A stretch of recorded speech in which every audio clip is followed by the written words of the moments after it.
El título de la reflexión que quiero compartir con ustedes se llama La cruz de otro. Y como ustedes son muy inteligentes y muy rápidos y tienen muchos kilómetros en la Biblia, seguramente ya se van imaginando de quién voy a hablar, ¿sí? Mateo 27:32 y Marcos 15:21, voy a leer ambos pasajes. Los dos dicen más o menos lo mismo, con algunos detalles que quiero destacar. Al salir, y acá está hablando cuando Jesús va saliendo con la cruz cargada en sus hombros, ¿saliendo de dónde? De la ciudad de Jerusalén, ¿hacia dónde? Hacia el monte Gólgota, ¿verdad? Para ser crucificado. Dice, al salir, se encontraron con un hombre de Cirene, llamado Simón, y lo obligaron a llevar la cruz. ¿La cruz de quién? De Jesús, muy bien. Y si me voy a Marcos 15:21, dice lo mismo con algún dato adicional. Marcos 15:21 dice, y obligaron a uno que pasaba, Simón de Cirene, padre de Alejandro y de Rufo, que venía del campo. ¿Para qué lo obligaron? Para que llevase la cruz. Marcos dice más o menos lo mismo, solamente que agrega que este Simón de Cirene era padre de un par de muchachos ahí. Y los muchachos se llamaban Alejandro y Rufo. Simón de Cirene. Vieron que en tiempos bíblicos no había apellido. Y entonces para identificar a una persona se le identificaba del lugar donde venía. María Magdalena. No era que se llamaba Magdalena de apellido, sino que venía de una ciudad que se llamaba Magdala, ¿verdad? Judas Iscariote, no era que se llamaba Iscariote de apellido, solo que venía de una ciudad que se llamaba Iscariot, ¿sí? Porque recuerden ustedes que hay dos discípulos que se llaman Judas. Está Judas Tadeo y Judas Iscariote. De Judas Tadeo no sabemos ni la hora. ¿Por qué? Porque de él solamente se menciona el nombre y nada más. Y nada más. Esto para que vean que los de perfil bajo también pueden ser parte de los 12 discípulos y apóstoles. Porque entre los apóstoles nosotros decimos, no, yo no puedo tener un cargo de junta porque yo soy una persona muy tímida. Pero entre los 12 hay 4 que se destacan y los otros 8 son, ¿me entienden, no? Perfil muy bajo, a tal punto que no se menciona más que el nombre de ellos. Jamás se registró una palabra.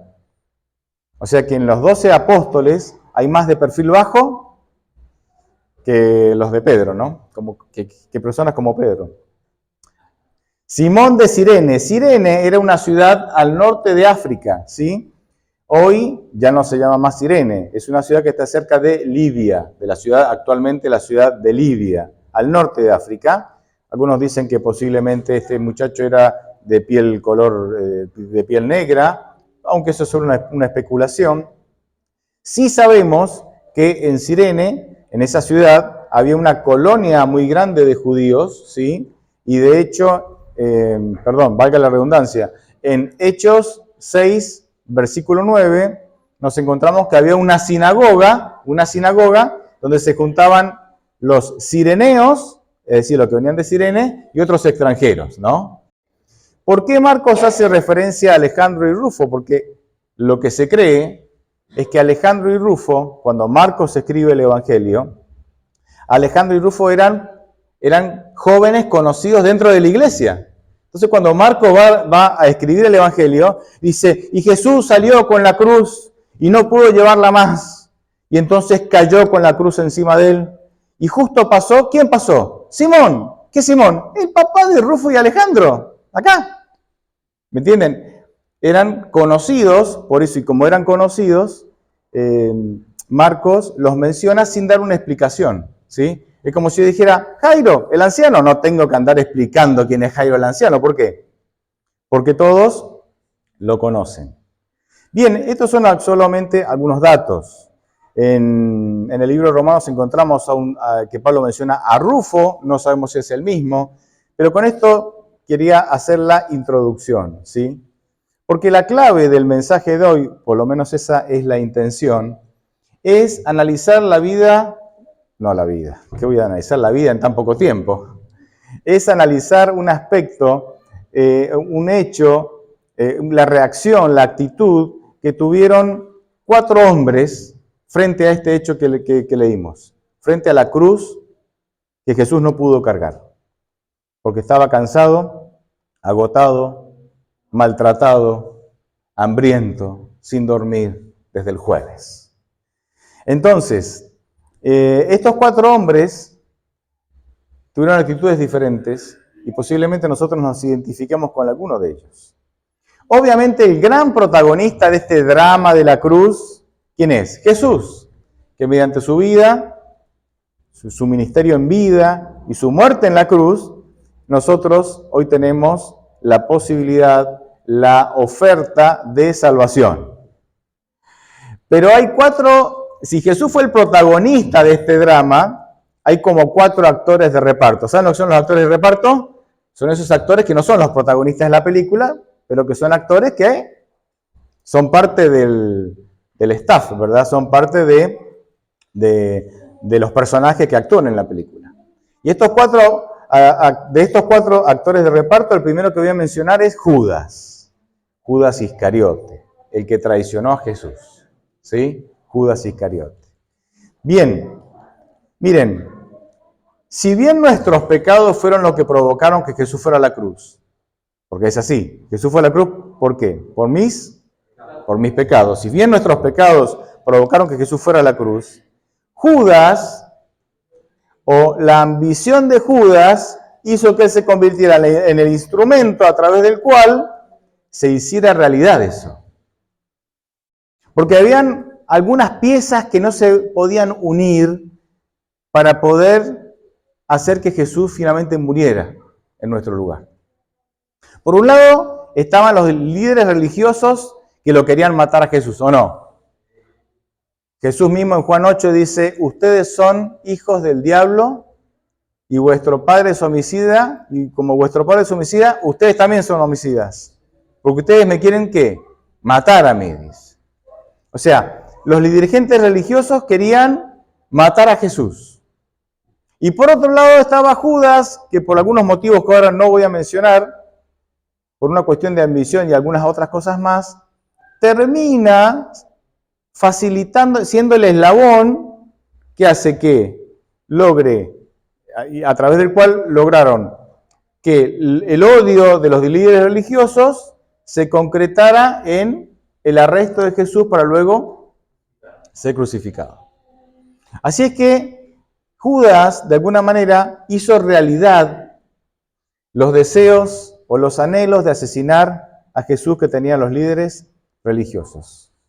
Y bueno, como ustedes saben, su traición llevó directamente a Jesús al arresto y finalmente a la muerte. Miren, Judas no era tan malvado como se lo pinta. Si me dejan ustedes, voy a decir, pastor, ¿está defendiendo a Judas? No, tranqui. Déjenme leerles una cita del Deseo de toda la gente, página 663, dice, Judas sintió en su propia persona la evidencia del poder de Cristo. ¿Sintió el poder de Cristo? Claro que sí. Claro que sí. Dice, reconoció la enseñanza de Cristo como superior a todo lo que hubiese oído. Era un hombre sensible. Se daba cuenta de que Cristo era especial. Amaba al gran maestro. ¿Cómo? Sí. Judas amaba al gran maestro. ¿A quién? A Jesús, lo amaba. Y deseaba estar con él. Amaba a Jesús y deseaba estar con él. Sintió un deseo de ser transformado en su carácter y su vida y esperó obtenerlo relacionándose con Jesús. Miren, hago una pausa. Judas amaba a Jesús, Judas quería estar con Jesús, Judas quería ser transformado por Jesús. ¡Wow! Chicos, chicas, candidato perfecto. Que tu novio ame a Jesús. Dice, el Salvador no rechazó a Judas, le dio un lugar entre los 12. Le confió la obra de un evangelista, le dotó de poder para sanar enfermos y echar a los demonios. Esto lo vemos en Mateo 10. Pero Judas no llegó al punto de entregarse totalmente a Cristo. No renunció a su ambición mundanal y a su amor al dinero. Aunque aceptó el puesto de ministro de Cristo, no se dejó modelar por la acción divina. Ahora, yo leo esto, y lo leí, y yo digo, cualquiera acá puede ser Judas, ¿o no? Amaba al Señor, quería estar con Él, quería ser transformado por el Señor. Jesús no lo rechaza, le da poder para echar fuera demonios, le da poder para sanar enfermos, lo pone como un evangelista, como un predicador que salió a predicar. ¡Wow! Judas es mejor que yo, ¿me entienden, no? Dios lo dotó de cosas que ni yo tengo. O sea, cualquiera de nosotros podría ser Judas. Digo esto porque a veces dicen, no, Judas ya estaba predeterminado, era el ser malvado, era ¿verdad? El chivo expiatorio que necesitaba Jesús para morir. No, no, no. Claro que Jesús tenía que morir, y si no era entregado por Judas, finalmente iba a ser entregado por alguien más, porque finalmente Jesucristo tenía que morir por nosotros. Pero yo leo esto y me doy cuenta que cualquiera de nosotros podría ser Judas. La clave está al final, cuando dice, el problema es que Judas no se entregó completamente. Tenía una entrega a medias. Te entrego esto, Señor, pero el amor al dinero me lo dejo, porque eso me encanta. Y esa entrega no completa hizo que finalmente terminara siendo instrumento para que el maestro fuera entregado. Cualquier parecido con tu realidad, no es mera coincidencia. Somos como Judas nosotros. Si no nos entregamos por completo, y sí, viviremos la realidad de este hombre. ¿Terminaremos traicionando a Dios, sí o no? Claro que sí, de hecho lo hacemos. De hecho lo hacemos. Así que este fue el primer actor de reparto en el drama de la cruz, ¿sí? ¿Qué hizo ante la cruz Judas? Y Judas fue el facilitador para que Jesús llevara la cruz. Fue el instrumento, sus ambiciones lo convirtieron en el instrumento a través del cual Jesús tuvo que llevar la cruz. ¿Cuál fue el segundo? El segundo hombre, Barrabás. Barrabás. Barrabás escapó de la cruz y consiguió su libertad gracias ¿a quién? A Jesús. Ustedes saben que esa cruz no era para Jesús. ¿Para quién era esa cruz? Para Barrabás. Ya estaba ahí. Para Barrabás. Estaba ahí. Y resulta ser que Pilato tuvo una, según él, brillante idea para liberar a Jesús. Dice, entre la atorrante de Barrabás y Jesús, que es un buen tipo, porque yo lo entrevisté y no encontré nada malo, si los pongo en la balanza, ¿el pueblo a quién va a elegir? A Jesús. Obvio, re obvio, ¿no? Es re obvio que la gente acepta a Jesús, ¿o no? Y si es re obvio que la gente acepta a Jesús, porque esta iglesia no explota de gente. No es tan obvio. A veces nos parece obvio, pero no es tan obvio. Y Pilato dijo, es re obvio, lo van a aceptar a Jesús. Y resulta que les dice, ¿quieren que libere a Jesús o a Barrabás? No, a Barrabás, a Barrabás, a Barrabás, a Barrabás. La cruz de Barrabás fue usada por Jesús. Y nosotros en ese sentido tenemos la misma experiencia de Barrabás. Porque Romanos 6:23 dice que la consecuencia, la paga del pecado es la muerte. ¿Quién debería morir en la cruz? Yo debía morir ahí, no Jesús. Pero yo fui librado de la cruz gracias a Jesús. Como Barrabás, que fue librado de la cruz gracias a ¿quién? A Jesús. Qué interesante, ¿no? Qué interesante. Así que, si yo no me entrego completamente, podría ser un Judas. Y al mismo tiempo estoy aquí con esperanza de vida eterna, al igual que ¿quién? Que Barrabás, porque me salvé de la cruz, al igual que ¿quién? Que Barrabás. Qué interesante. Cómo nos vamos identificando con los diferentes actores de reparto que tuvieron diferentes actitudes ante la cruz. El tercero no es un hombre, es un grupo. Es un grupo, y es el grupo de los discípulos. ¿Qué actitud tuvieron los discípulos ante la cruz? Miren, les voy a decir lo que a mí me parece. Yo creo que cuando Jesús estuvo ahí llevando la cruz y cae bajo el peso de la cruz, no pudiendo llevarla más, ¿quiénes deberían haber sido los primeros en estar ahí para llevar esa cruz? Los discípulos. no se registra que había ni siquiera uno. ¿Por qué los discípulos que decían amar a Jesús? Y que yo creo que lo amaban, creo que sí, creo que tenían un afecto profundo por Jesús. No estuvieron ahí para ayudar a su maestro cuando cayó aplastado por el peso de la cruz y el agotamiento. En primer lugar, por temor. Cuando uno lee el contexto, dice que atrancaban las puertas, porque tienen miedo ¿de quién? De que los líderes religiosos hicieran con ellos lo que hicieron con Jesús. En primer lugar, el temor, ¿sí? Pero ¿saben por qué se volvieron discípulos temerosos? ¿Saben por qué este Pedro, que con toda valentía y con mucha seguridad personal sacó una espada y le cortó la oreja a Malco, el siervo del sumo sacerdote, defendiendo a Cristo, cómo pasó de la absoluta seguridad a tener un miedo tremendo que le impidió estar acá para ayudar a Jesús? ¿Saben por qué se volvieron así de temerosos? Porque claro, ellos en el arresto y la crucifixión de Cristo vieron morir todos sus sueños y ambiciones.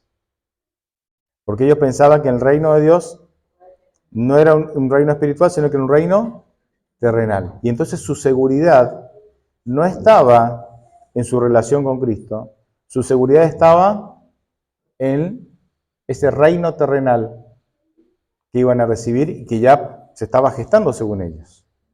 Así que Pedro ya había comprado una casa en un country, la estaba pagando en cuotas, y ya Juan tenía, ¿sí?, un Mercedes-Benz ahí, porque dijeron que Jesucristo en cualquier momento se corona rey y nosotros 12 vamos a ser los primeros ministros. Porque una de las discusiones más frecuentes en los evangelios, ¿cuál es? ¿Quién sería el mayor?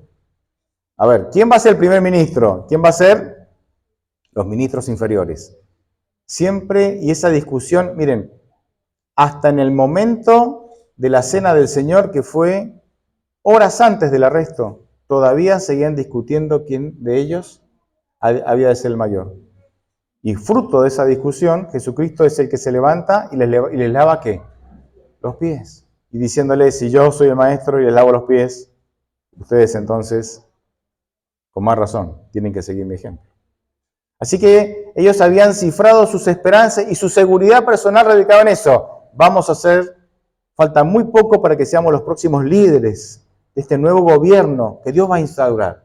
Cuando sus ambiciones se vieron totalmente destruidas con el arresto y la muerte de Cristo, dejaron de tener seguridad personal y se volvieron temerosos, al punto que huyeron como ratas y se escondían y atrancaban la puerta.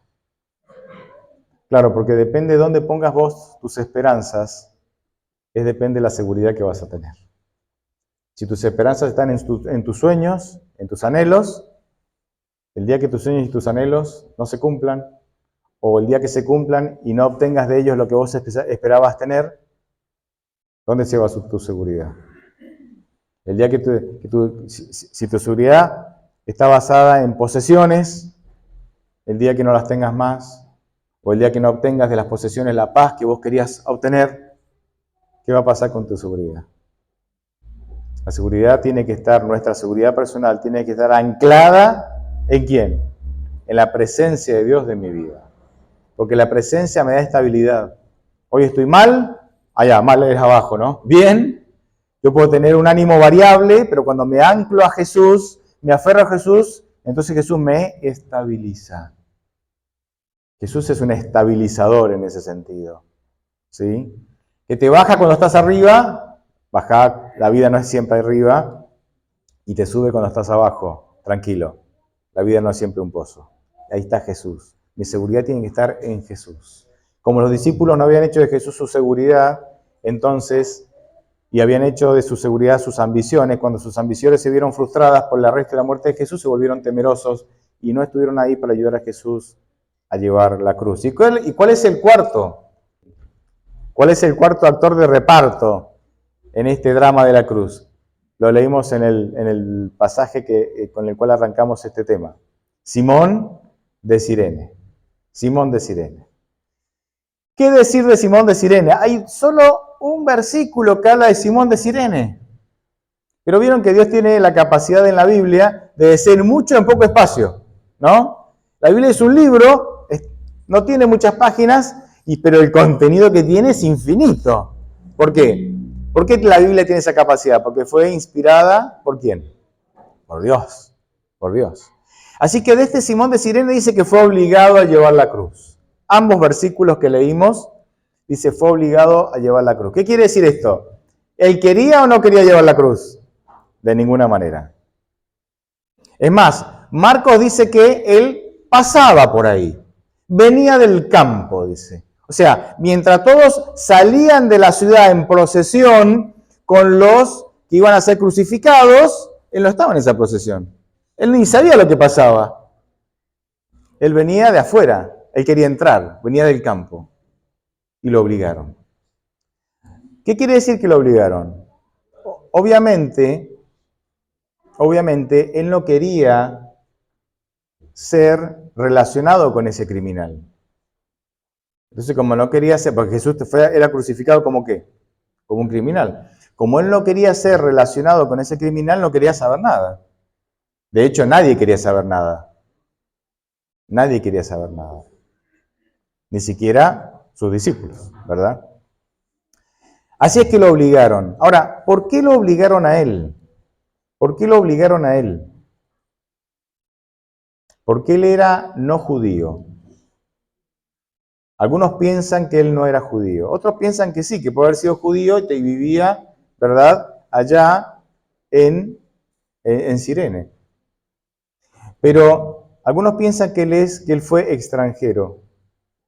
Los judíos no podían tocar la cruz, porque si no iban a quedar contaminados y no podían participar de ¿qué? ¿Qué fiesta se estaba festejando? Se estaba celebrando ahí, la Pascua. Así que los judíos no querían tocar la cruz porque iban a quedar impuros y no podían celebrar la Pascua. Así que por eso se piensa que este Simón posiblemente era un extranjero. Y dijeron, vos que sos extranjero no te vas a contaminar porque vos tenés otras creencias, vení. Y lo obligaron a llevar la cruz. Lo obligaron. Déjeme sacar aquí 2 o 3 puntos claves. Algunos ya los dije, los quiero repasar. En primer lugar, él venía del campo, es decir, él no planificaba encontrarse con Jesús. Y esto es una realidad para muchos de ustedes, si no para todos tal vez. Muchos alguna vez nos encontramos con Jesús sin planificarlo, ¿o no? Si yo preguntara, ¿quién de los que está aquí presentes un día se levantó y dijo, hoy planifico buscar a Jesús y entregarme a Él? Tal vez hay alguno. Pero la mayoría de nosotros, me arriesgo a decir, que no planificó. Sencillamente los golpes de la vida, las decepciones, las grandes necesidades, hicieron que vos te encontraras con Jesús. O sea, venías caminando, ¿no? Decepcionado, llorando, roto, y Jesús pasaba por ahí, y entonces viste, y te encontraste con Él. Te encontraste con Él. Pero no era el plan que vos estuvieras ahí con Él. Lo que me encanta de esto, es que podemos elaborar teorías, ¿no? Era extranjero, por eso le tocó llevar la cruz, porque si era judío se iba a contaminar. Propuestas, ¿no? Pero para Jesús no hay casualidades. Jesús sabía que un Simón que no era de Jerusalén, que era de Cirene, a una ciudad que distaba mucho de Jerusalén, iba a pasar en ese instante e iba a aliviar el sufrimiento de ¿quién? De Jesús. ¿Vos te imaginás cuando se levantó esa mañana Simón? ¿Vos crees que Simón se imaginó eso? ¿Vos te crees que Simón se imaginó eso? Porque en ese momento Simón no dimensionó lo que hizo. Estaba ahí, se encontró con la procesión, los soldados lo obligaron, bueno, cargó la cruz. O sea, no se sentía bien, lo obligaron, no se sentía bien.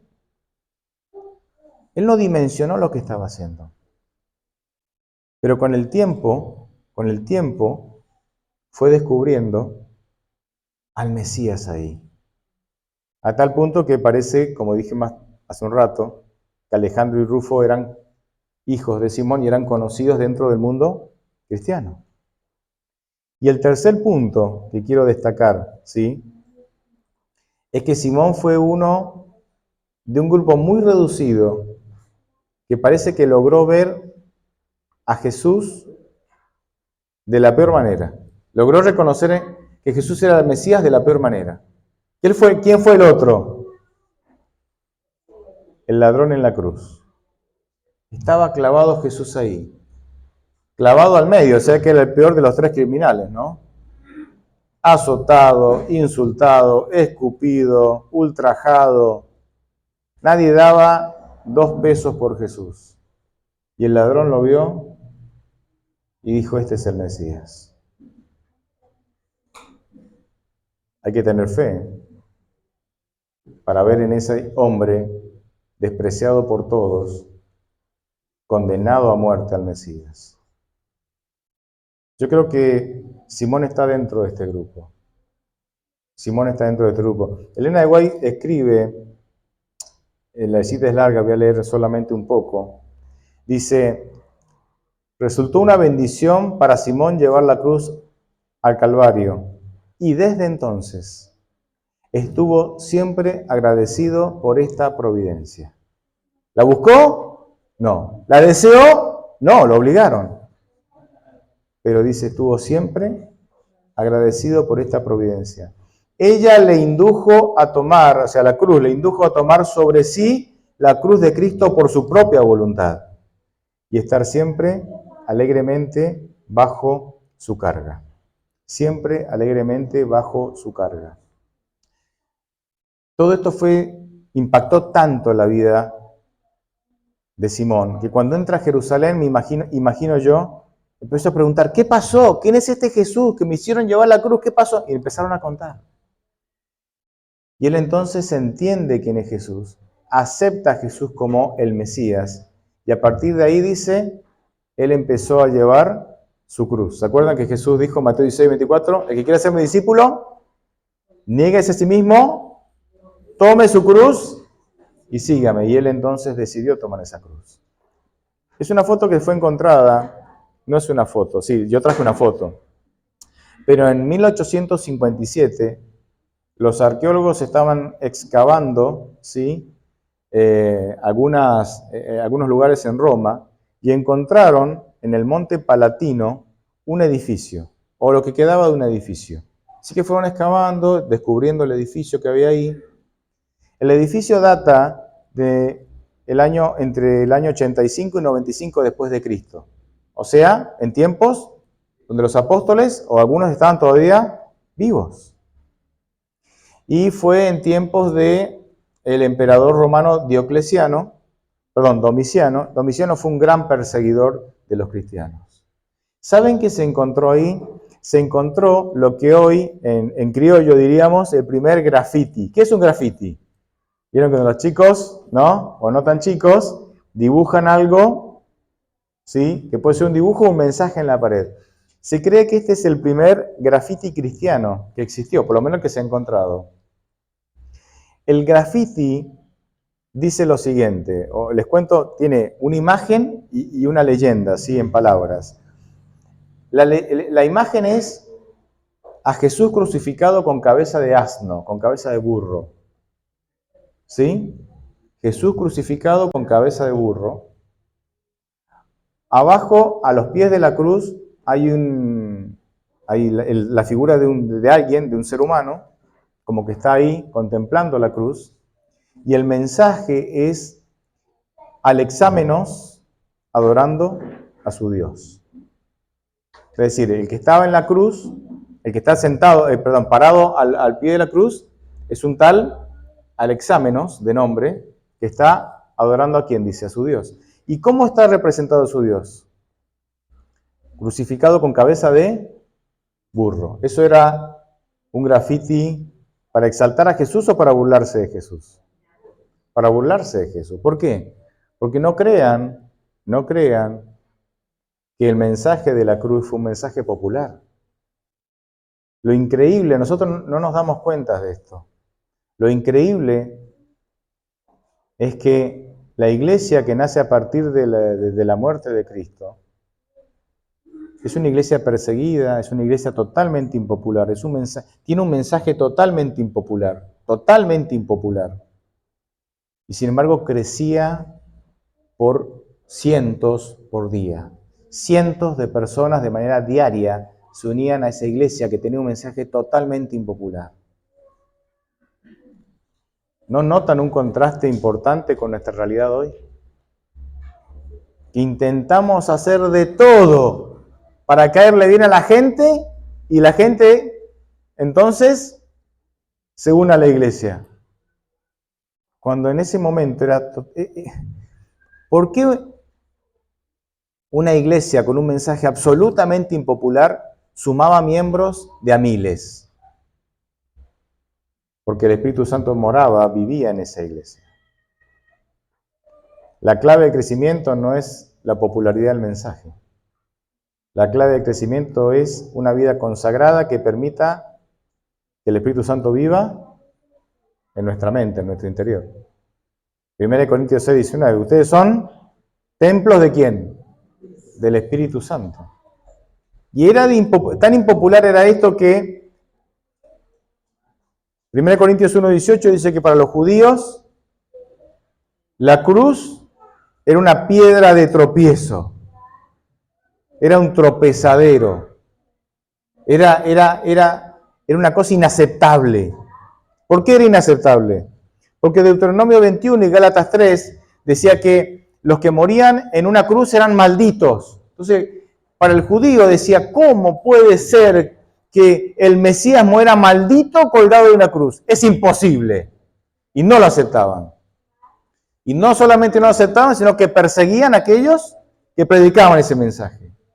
Y para los que no eran judíos, o sea, los de origen griego, los de origen romano, les parecía una tremenda necedad.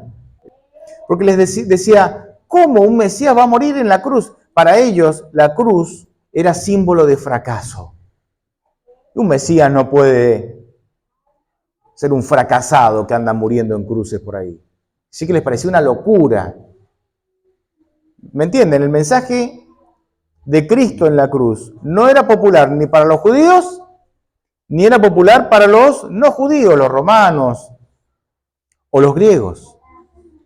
Pero, ahora sí voy a citar bien, correctamente, 1 Corintios 1:24, Pablo va a decir, pero para los que se salvan, para los escogidos, es poder de Dios. La cruz es poder de Dios. Impopular, pero tiene poder. Es interesante. ¿Queremos ser populares o queremos tener poder? Y esa es la pregunta que tenemos que hacernos. Y déjenme terminar, porque tengo que avanzar con el próximo servicio. Pero fíjense que a Jesús le costó ir a la cruz. En el Getsemaní dice que 3 veces le pidió a Dios, Señor, pasa de mí esta copa, este sufrimiento, pero no sea mi voluntad así como la tuya. Y Lucas registra que transpiró gotas de sangre en esa decisión, ¿sí? Tal fue el grado de angustia en esa decisión por entregarse a la cruz. ¿Qué perdía Jesús? ¿Por qué Jesús le costó aceptar la cruz? Porque iba a perder lo que más quería. ¿Saben lo que más quería Jesús? La compañía de su Padre. Y él sabía que colgado en la cruz, ¿sí?, iba a estar pagando la deuda de pecado de todos nosotros. Y él iba a dejar de sentir la presencia del Padre, aunque el Padre iba a estar ahí. ¿Qué perdemos nosotros? O sea, por eso Jesús le costó tomar la cruz. ¿Por qué a nosotros nos cuesta tomar la cruz? Porque tenemos miedo de perder ¿qué? Nuestras ambiciones, nuestro orgullo, nuestros deseos, nuestros planes. En otras palabras, nuestros planes, nuestras ambiciones, nuestro orgullo es tan valioso que preferimos no tomar la cruz. Y cuando tomamos esa decisión, nos perdemos lo mejor que nos podemos perder. ¿Qué es lo mejor que nos podemos perder? La presencia, la amistad, la compañía del ser más maravilloso del universo. ¿Quién es? Dios. Jesús. El Espíritu Santo con nosotros. Vimos lo que hicieron 4 personas o 4 grupos ante la cruz. ¿Cuál va a ser tu actitud ante la cruz? ¿Vas a huir temeroso? ¿Vas a ser un facilitador para crucificar a Jesús como Judas? ¿Vas a disfrutar de que Jesús te reemplazó en la cruz como Barrabás? ¿O vas a tomar la cruz como Simón de Cirene y avanzar todos los días, negándote a ti mismo, tomando tu cruz para estar en perfecta comunión con Dios, llenarnos de poder y poder predicar el Evangelio y que Jesús venga de una vez por todas? ¿Cuál va a ser tu actitud? Tu actitud determinará tu salvación. Es así. Tu actitud finalmente determinará tu salvación. Amén.